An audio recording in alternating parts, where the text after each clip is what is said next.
Banks love giving out mortgages. It's their favorite product. Why? Because it's not just about you buying a home. It's about them locking in decades of profit.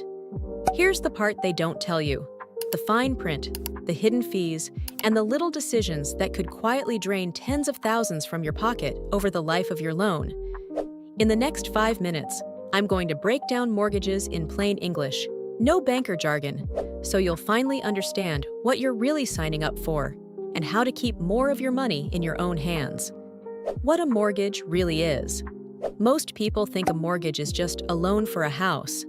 But the truth? It's a long-term financial contract, usually 15 to 30 years, where every tiny detail adds up to a massive difference. Here's what banks don't highlight. They're not just making money from your monthly interest. They've sprinkled in fees you barely notice: origination fees, appraisal fees, underwriting fees, even penalties if you try to pay things off early. It's like ordering a burger at a restaurant and then finding out you're charged extra for the bun, the lettuce, and even the napkin. Each little cost doesn't feel like much in the moment, but stacked over decades, it could mean tens of thousands out of your pocket. And here's the kicker: most borrowers don't realize these charges until after they've signed the papers. That's why step 1 is knowing what you're really agreeing to. Interest rates and the hidden catch. When people shop for a mortgage, the first thing they look at is the interest rate. And yes, lower is better. But here's the catch: banks know that's the number you're obsessed with, so they use it to distract you. They'll flash a super low rate in big, bold letters. Sounds amazing, right? But behind the scenes, they may stack on higher closing costs or upfront fees. So while you think you're winning, you're actually paying more. And here's another trick: the 30-year loan. Monthly payments look affordable, but stretched out over decades, you could pay 2 to 3 times the value of your home in interest alone. Imagine buying your house once, and then paying for it all over again just in interest. Here's a quick example. A $300,000 mortgage at 6% could end up costing over $600,000 total by the time it's paid off. That's an extra house you never got to live in. What banks don't say is that sometimes choosing a slightly higher rate with lower fees actually saves you money, especially if you plan to move or refinance in the next 5 to 7 years. So don't just ask, "What's the rate?"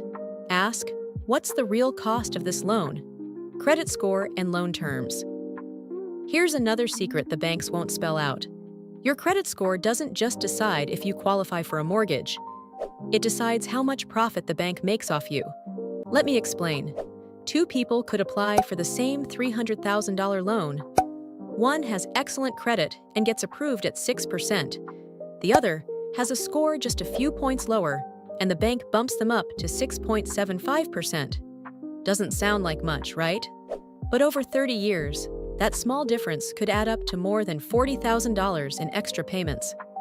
And here's the kicker: the lower your score, the more the bank makes. So while they tell you it's about risk-based pricing, the reality is they profit more from people who need the most help. That's why boosting your credit score before applying is one of the smartest financial moves you can make. Even shaving 0.5% off your interest rate could save you the equivalent of a new car, or even your kids' college tuition. Your credit score isn't just a number, it's leverage. And if you don't use it, the bank definitely will. Pre-approval versus reality. Getting that email that says, "Congratulations, you're pre-approved," feels amazing. It's like the bank just gave you a golden ticket. But here's the truth: pre-approval is not a guarantee. It's just a marketing tool. What it really means is that, on paper, you look like a good candidate right now. But banks know that if they give you that early approval, you'll stop shopping around and get emotionally locked in. Then, when it comes time to actually sign, you're more likely to stick with them, even if the terms change. And they can change. If your income shifts, your debt goes up, or even if your credit score dips slightly, that pre-approved number can shrink fast. Imagine house hunting, falling in love with a place, and then realizing your actual approval is $50,000 lower. That's why smart buyers treat pre-approval as a starting point, not a finish line. It's helpful, sure, but it's not the promise banks want you to believe it is. Always keep shopping, comparing, and asking questions until the final deal is locked in. What you should do instead. So if banks are stacking the deck, what should you do instead? First, compare lenders like your money depends on it, because it does. Don't just glance at the interest rate, ask about every fee, penalty, and the total cost over the life of the loan. That's where the real savings are hiding. Second, don't be afraid to negotiate. Most people assume mortgage terms are set in stone, but they're not.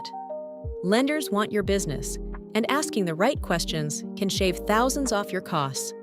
And finally, remember this: the bank's job is to maximize their profit.